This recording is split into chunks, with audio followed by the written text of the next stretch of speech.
Day. All righty.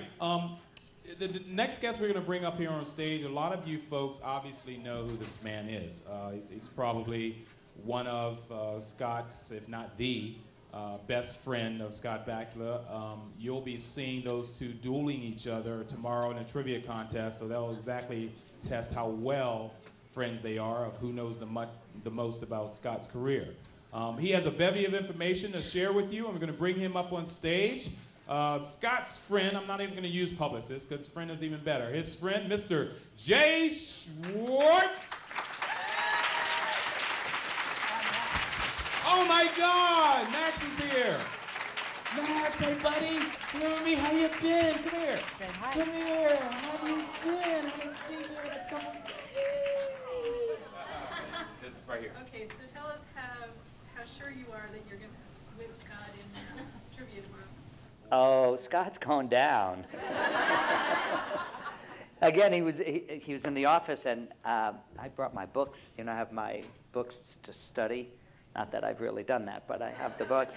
But I was looking through it while he was there, and I said, well, do you remember the name of this episode? And I would tell him a little bit, and he said, no.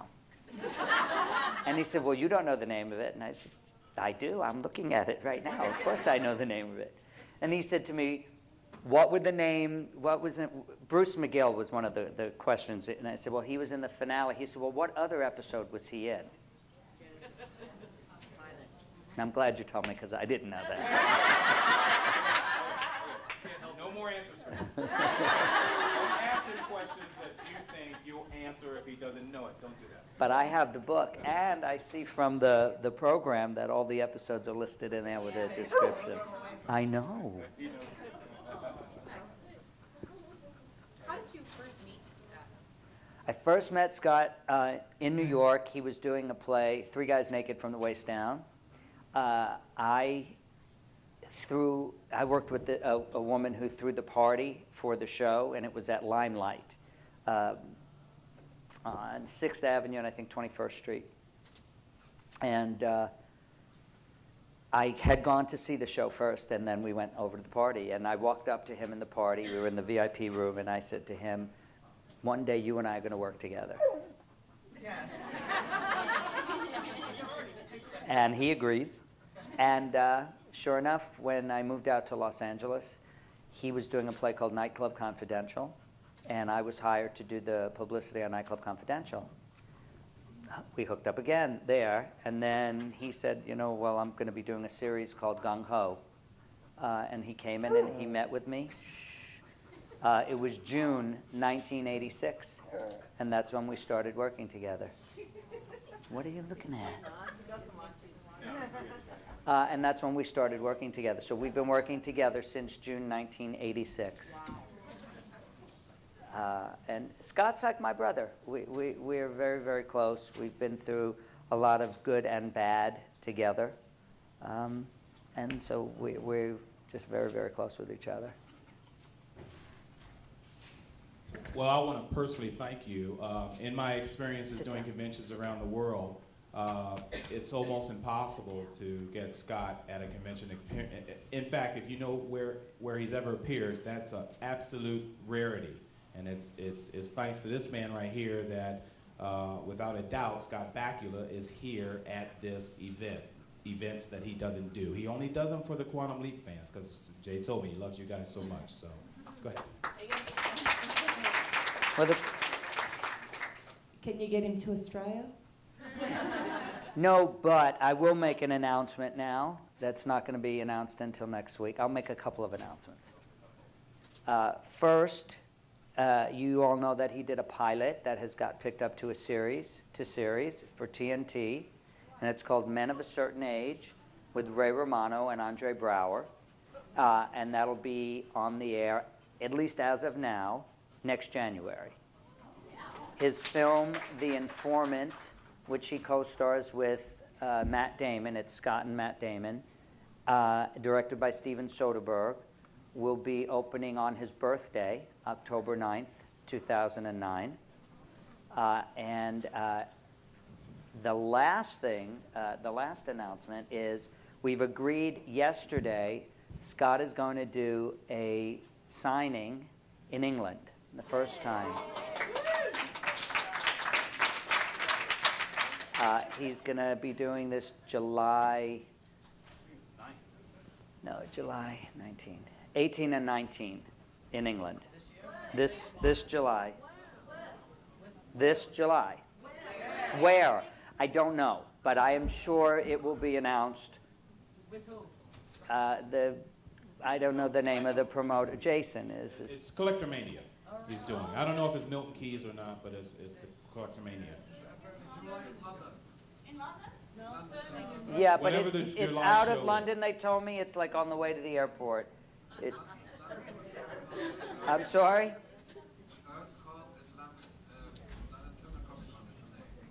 Okay. London Film and Comic Con, he said. In July. Okay, but they told me the name of the place, and I don't remember that. She told me yesterday, but I don't remember the name of it. That one here, Jay. Can what? I'm back here. Hi. Is he going to be at the Star Trek convention in August in No. Las Vegas? Nope. That's too bad. No.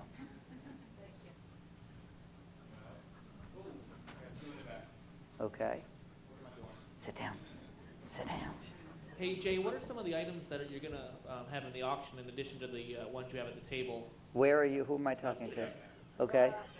What were some of the items you were going to have in the auction tomorrow, in addition to the ones? You know what? Mark could tell you better because he helped me pick them out. I know a couple of them are one-of-a-kind photographs.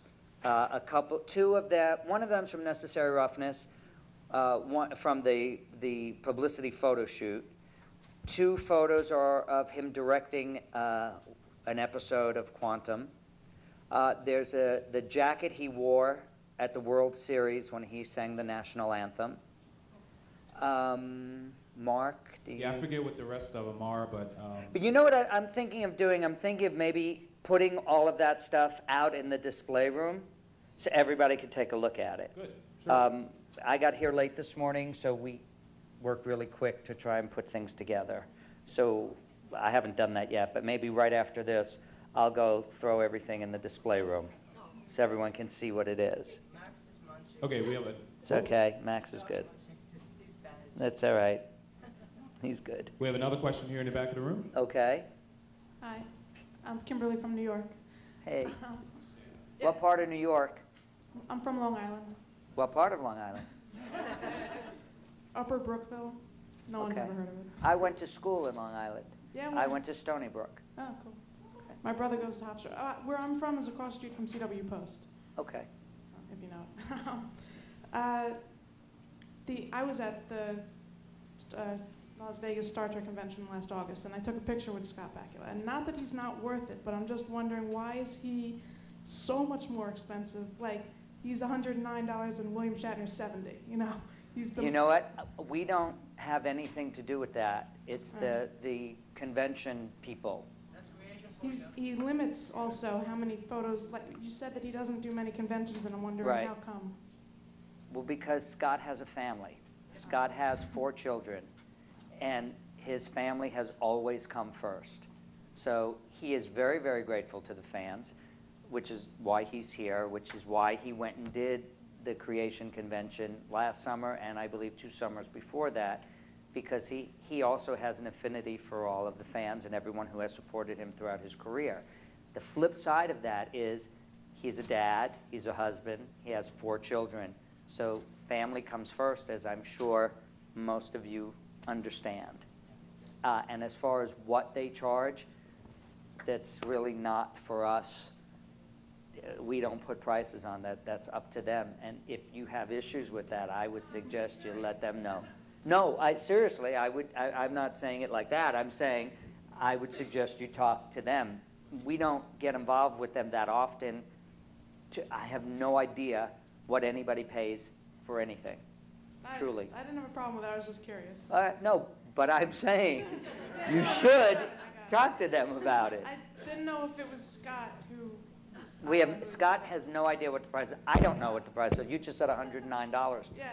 I don't, as opposed to 70. I don't know. Okay. You know. Well, thank you. I appreciate You're welcome. Jay, I have a question. Hollywood Bowl is reopening up for summer Oh, theater. yes, I forgot to say that, too. I didn't think up that question. One of our... Scott is also performing at the Hollywood Bowl this summer. I don't know when, though. But he's performing Guys and Dolls with Jessica Biel and Brian Stokes Mitchell, and I can't remember the other people in it, and Scott's playing... Nathan Detroit, Guys Nathan and Dolls. Detroit. I think it's around July 30th. And I know he goes into rehearsal when we get back from England. And so I'm assuming pretty soon after that is the date, are the dates. I don't have them yet. That hasn't come to me yet. Oh, and his 4 episodes of Chuck are going to start airing, I think, next week. 4 episodes of Chuck and 1 episode of Old Christine. Hey Jay, do you have any other details on this DVD box set coming out? If there'll be any commentaries or new features at all, or? They haven't contacted us for that. I tried to get them to do it for this, for the convention, and because of budgetary reasons, they weren't able to, but they did say that they are going to do it. I don't know anything more. I couldn't even tell you when it's going to be. I think she said like the next quarter, so maybe that's November or December. But I'm sure I'll provide more photos. It seems like I'm the only one connected with Quantum Leap that has any of the photos. NBC has no photos, Universal has no photos. I'm the only ones. So Scott said to me, it's a good thing you stole them when you did it. I corrected him. I said, I didn't steal them. They gave them to me.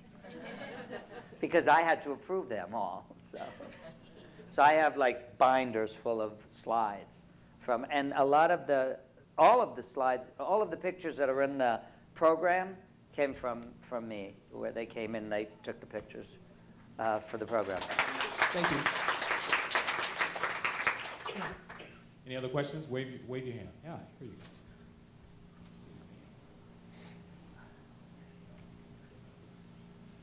go. Hi, my name is Cindy. I'm from Canada. Hey. I just was wondering... Hey. Hey. I was just wondering what made you decide to get rid of all your memorabilia, or what the purpose is. I have no more room.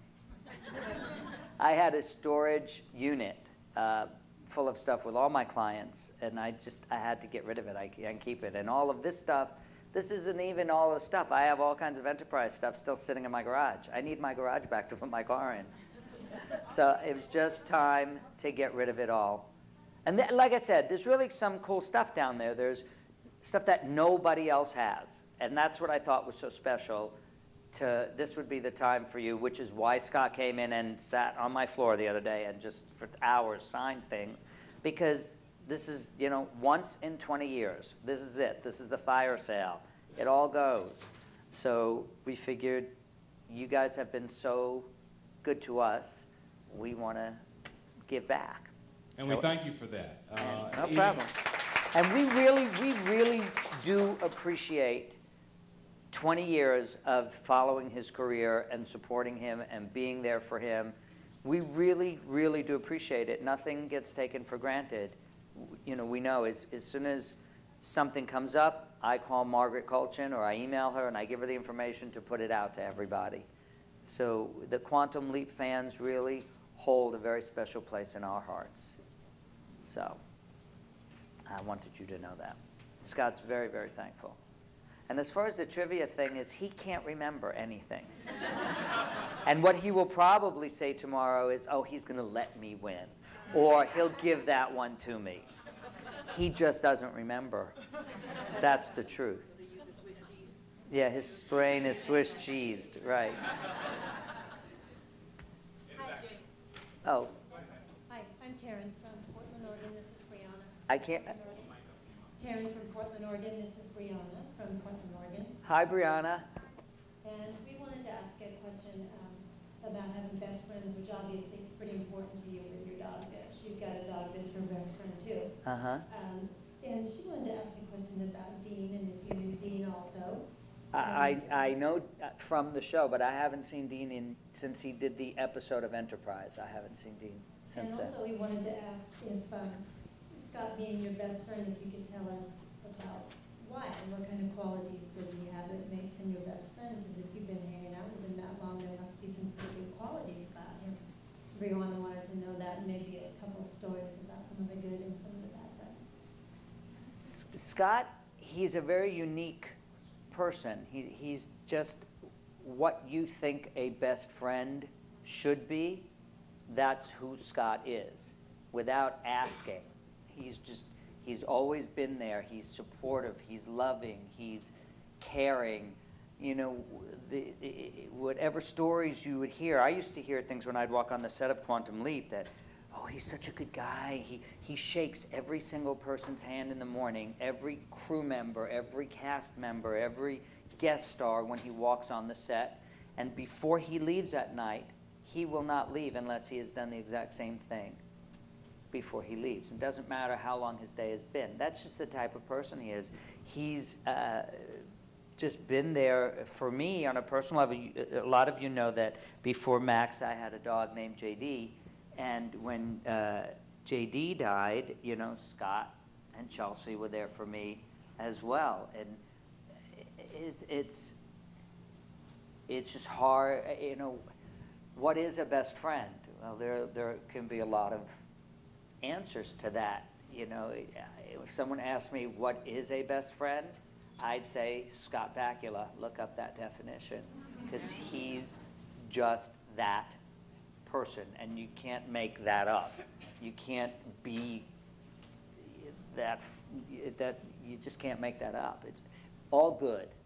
Is Scott? He's just caring and loving and concerned and just a really, really good guy.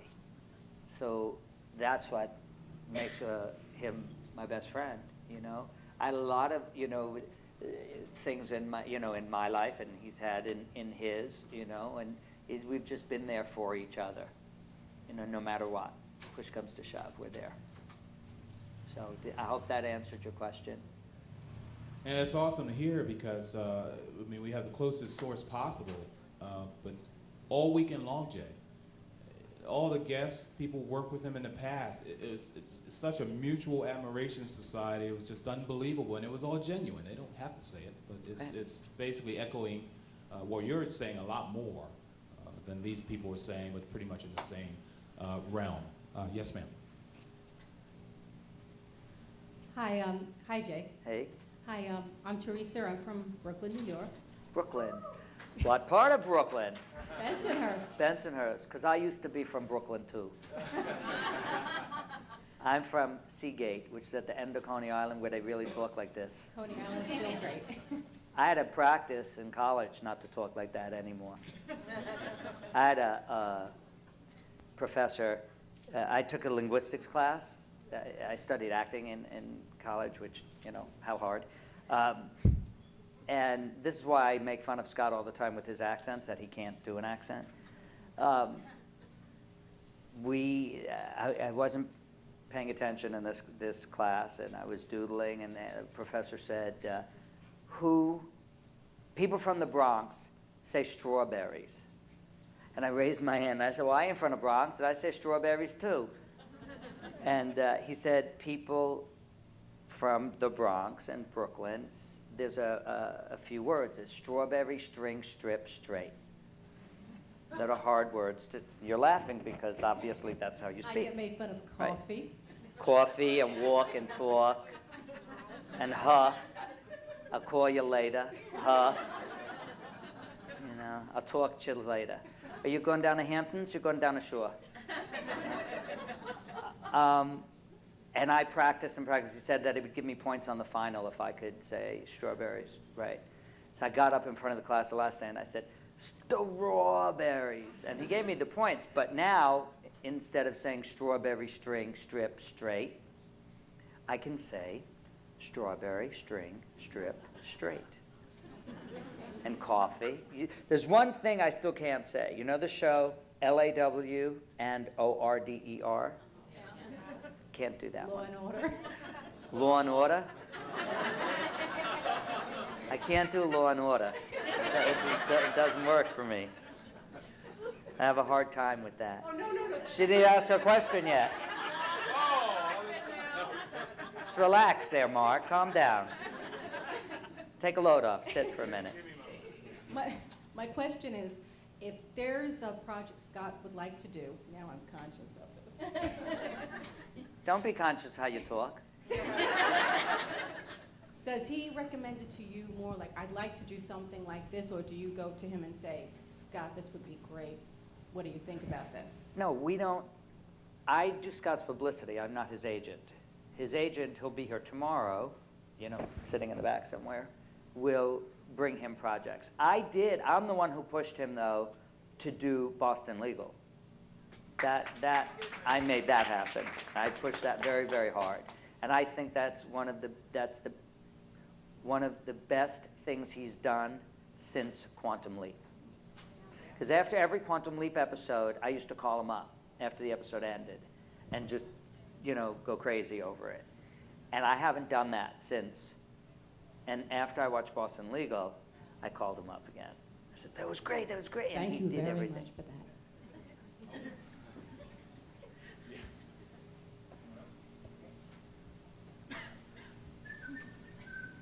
I'm only doing this because Jay's here. You know I didn't do it. And I'm sorry, this light is just so bright that I just can't see over here, so I'm looking this way.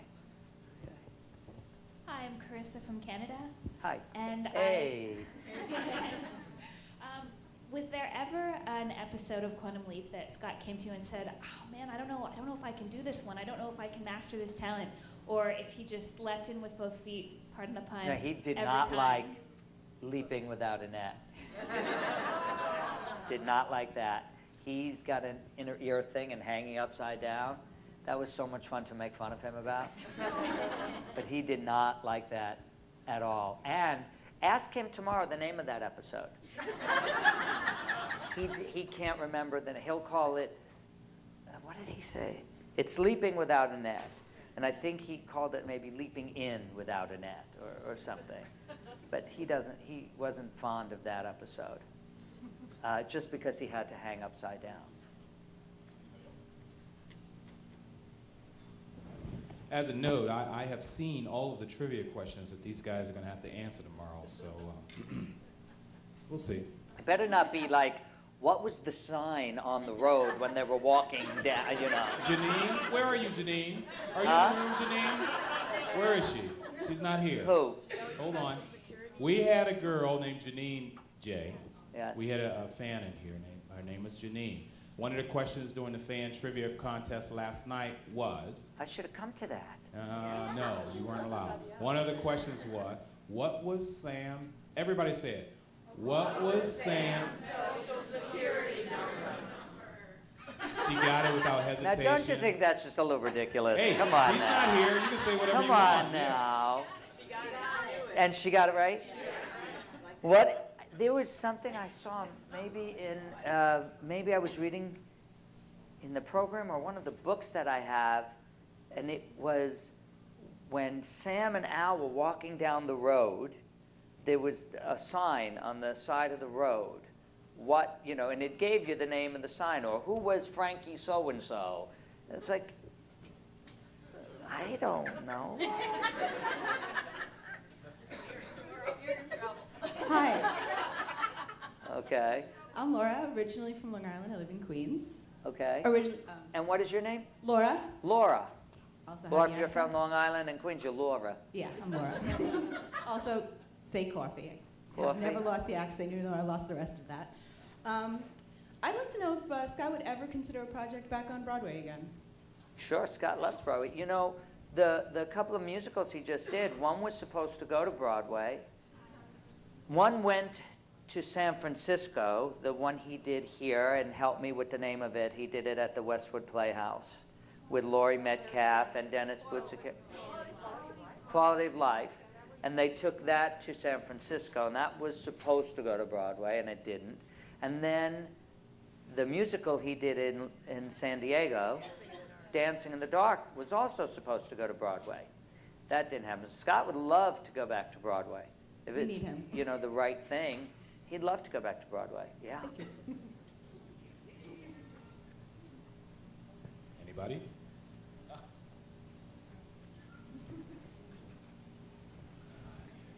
What are you doing? Are you sleeping? Are you sleepy? Huh? Hi, I'm Janice. I'm from St. Louis, Missouri. And From St. Louis. That's right. Home of the Scott. One of my favorite things, and I think it's because it's really a glimpse at Scott, was the bloopers and practical jokes many, many years ago. I did that. How did that come about? Oh, they called me, and I thought it was a great idea. And so I got everybody in on it. I had Dean in on it, and Dean's publicist, and the NBC publicist, and I believe it was an NBC show also.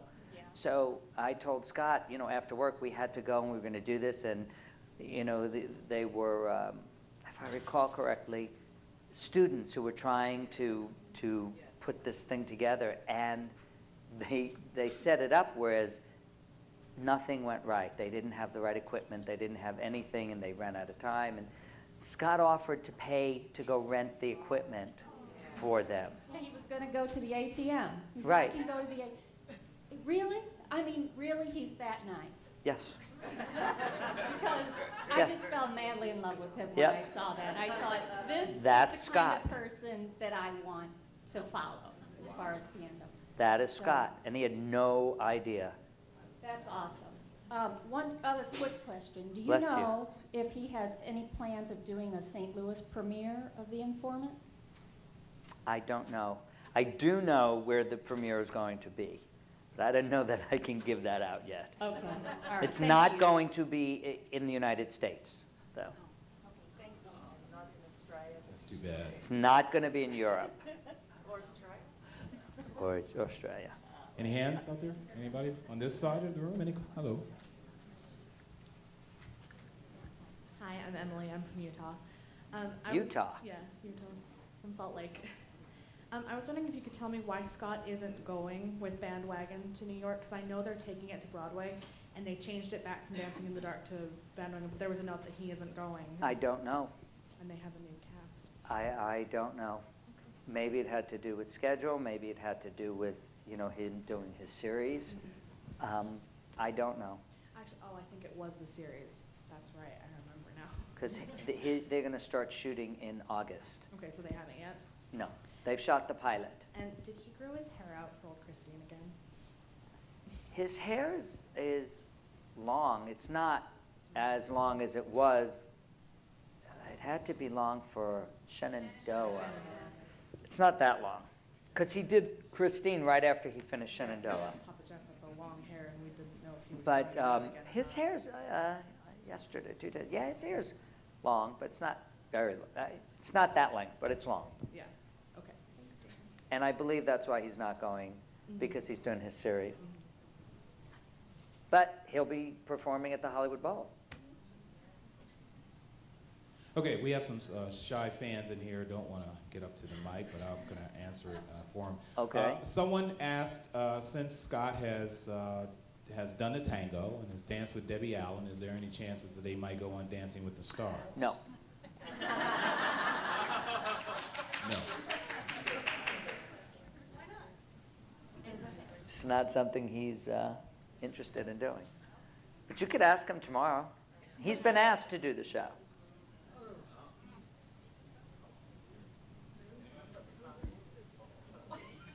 On the other side, okay.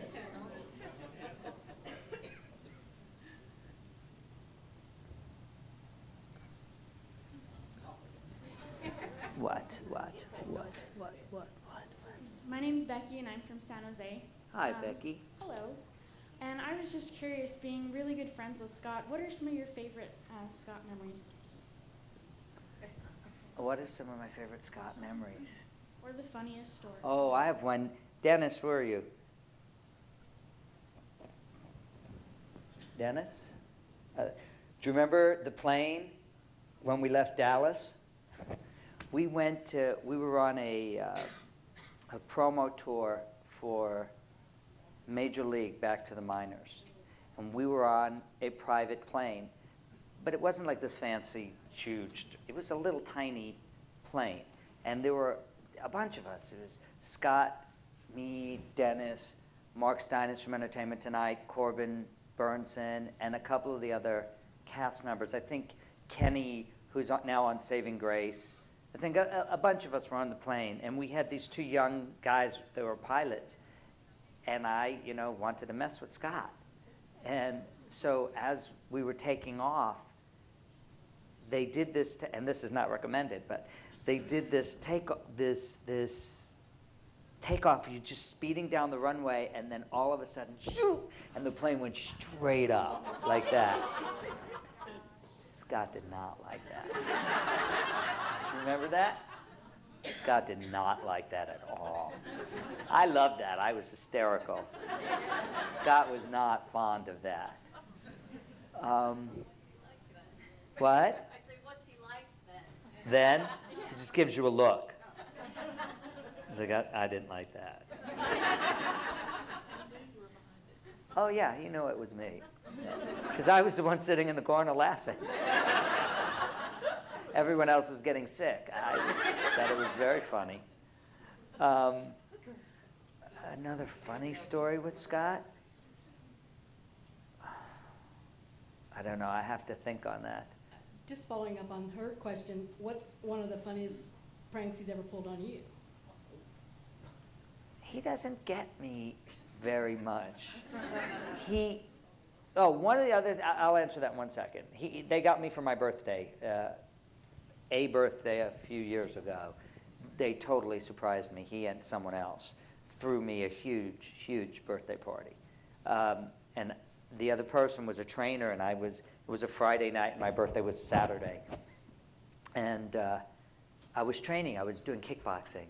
So they did this whole elaborate party at this gym, but it's a tennis club. So upstairs is the beautiful restaurant, tennis club, and downstairs is the gym. And the trainer said to me, come on, we got to go upstairs to weigh, to let's check the weight. And as I'm going upstairs, I turned my head to get into the locker room. There was a door here, a glass door here. And on the other side of that was the restaurant, a whole big area. And I'm walking up the stairs, and I just turned my head like this, and there was a wall of people with cameras.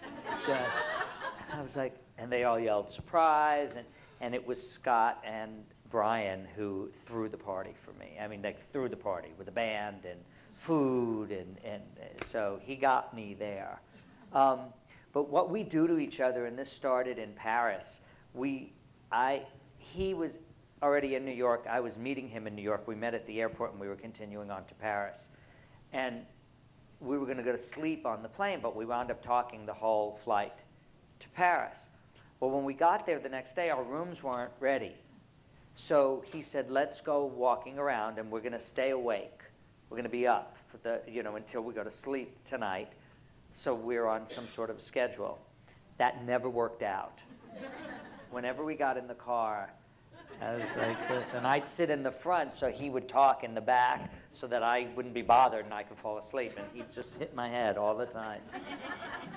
But when this prank started, and I did it to him recently, or a couple of years ago on Enterprise, this prank started, and it didn't start as a prank. We were walking down the street, and I saw just a street sign or something, and it reminded me of a song. And I grew up with two older sisters in the 60s and 70s, and so I know songs. I know lyrics. I just know them. And Scott said to me, you should go and don't forget the lyrics, of which I'm trying to do, by the way. But because Scott challenged me to do it. And it was like a four-top song or a Temptation song, and I started singing the song or humming the song to myself, and then Scott started humming it, and then Tommy started humming it, and then for the rest of the day, the song was in there. So now what I do is whenever I want to get him, or he'll call me. He called me like last Thanksgiving. I answered the phone, and he started singing a song, and I said goodbye, and he hung up. But I got even with him on the set one day, it was the first episode back for Enterprise. Maybe it was their last season. I don't remember. But I was parked the car, and I was walking from the lot, and I had to walk all back to the stages. And I just started remembering the first time I ever went on the set of Quantum Leap. He was shooting the Brooklyn Mafia episode. And we were out at a house in Pasadena, and he was singing, you know, Volare, whoa. Of course you know that. Okay. So it was in my head, and I started thinking that. So I get on the stage, and this day he was in, you know, when they were outside the spaceship, he was in that, you know, astronaut outfit. And so he'd have the microphone, you know, in his ear, right? So I walked up to him, and again, I didn't start the day by trying to pull a prank on him. I really thought this while I was walking from the car. And I saw him, and I said, hey, you know, I was just thinking, remember when man, you're saying Volare, blah, blah, blah? Yeah, I said, I don't know why that just came into my head. Okay, so then they called him to go shoot. So I'm standing off to the side, and he's over there, and he yells out, JD, now you have me singing the song. So now what I did, now I'm going to play the prank. I had every single person on that set, the script supervisor who was giving him his lines, the director, every grip, every lighting, everybody, all day. That's all Scott heard in his trailer. In the restroom was outside his trailer. He'd hear guys in the bathroom just whistling. Okay. That entire day, the entire set, singing, humming, or whistling Volare. So that's something that I do to him, and he does to me. You should all do that when he comes out. You should tomorrow. You know what? Tomorrow, when he comes out, you should all just, and casually, you know, when he comes out, Volare, oh, cantare, oh. That's very good. And then I guarantee you, he'll turn and look at me. Or you could do, oh, you know what? Do it during the trivia contest. to really throw him. To really, just to welcome him. That's a nice welcome. No. Yes. That's only boosting your chance. That's okay. You're not the boss. Don't listen to him. Yeah, I think you should do that. I'm asking you to do that. How's that? All right. Jay, Marissa from Sydney, Australia. I've always wanted to go to Australia. Well, you can bring Scott with you. That's all right. So if I don't bring Scott, I'm not welcome, right? Oh, yeah. No, you can come too. Bring your dog, but might take him 6 weeks to get out of quarantine. Yeah, that won't happen. The funniest thing I've seen recently was, because, you know, Australia's behind the times, so we got Quantum Leap only last year. No. You only got Quantum Leap? No, I'm joking. Like it's 20 years. This is the first convention we've ever heard of, because only through, like, internet now that we can find out about these conventions. So, but American Body Shop, and where he came out and he was drunk as, and he, you know, he was injured in every possible way. Have you ever seen him that drunk? I can't remember American Body Shop. Oh, it was funny. To be very honest with you. Because it was totally against his character. Right. Like, you hear about, oh, he's such a wonderful guy and he does this, and he came out like a prima donna, and he was, you know, I'm Scott Bakula. Right. Blah, blah. Oh, I remember. Okay. Yeah. Oh, I'm the star. Like, I think he was in a commercial or something. I've never seen Scott like that. Oh, that's a shame. Ever. That It's a would've shame. been funny. That would be so funny. You would have had better stories, see? Like, if No, you Scott doesn't do stuff like that. He doesn't do stuff like that. We got another one here. I'm from Pam from Fort Worth, Texas, so yes, I have an accent too. Okay. And Y'all got a accent? Well, I don't have one. I'm not really from I'll tell you a funny story about Texas, though. Cool. We went there for Lord of Illusions, I guess for a signing, and as soon as we got off the plane, he looked at me and he said, "Behave, don't start." Oh, and he spilled on the plane. I think it was when we went to Texas also. You know, I had like a Diet Coke, you know, put on the thing. The tray, right. Oh, the tray. The tray. It's just so easy. Anyway, it started to slide off, and I was in my seatbelt, so I couldn't get up. And I saw it coming, and there was nothing I could do. And I guess the sight of me trying to stop didn't help me, but was hysterical. The whole cup of soda poured all over me. But we were signing, and he's sitting over here signing, and I was doing whatever I was doing, and I hear, he said to, you know, "What's your name?" And this is what I hear. "Dawn." And I look up, and he looks at me and says, "Down." And I said, "Yo, Dawn, what part of Long Island you from?" She said, "How could you tell I was from Long Island?" So as Texas, go yes, ahead. Okay, so as a publicist, as you are, have you had any problems with Scott being bad or any of your other clients that way? You had to cover over for him? Well, I had to what? Like being bad, like a problem Well, not bad? Scott, but I'll give you just a few that I've worked with. Okay. And you let me know if you think, okay? Drew Barrymore, You've had big Eric problems. Roberts, and Jean-Claude Van Damme. And it's very hard to cover up their little... Oh, no, I did it. You did it? I did it. I'll tell you a really good story. Okay. I'll tell you two funny stories. One with Eric Roberts. I was driving to work one day, and I don't take the main roads. This is when I worked on the other side of the hill. And you comfortable? You comfortable? You comfortable? One more question after this, and you can go home. I was driving to work, and you know when you see cops and, you know, they pull someone over, and so you always, you know, slow down and look. And I'm driving, and I'm slowing down, and I'm looking, and I'm like, that's Eric. So I pulled my car over, I parked the car, I get out, and I start walking. The cop draws a gun, and he's, you know, and I said, no, I'm his publicist. Well, whatever he did, I got him off, and I had to drive his car home and have somebody come and get me and then go back for my car. Don't chew that. Don't chew that. And the other one was with Drew. And I don't know where I came up with this, but here's the sign.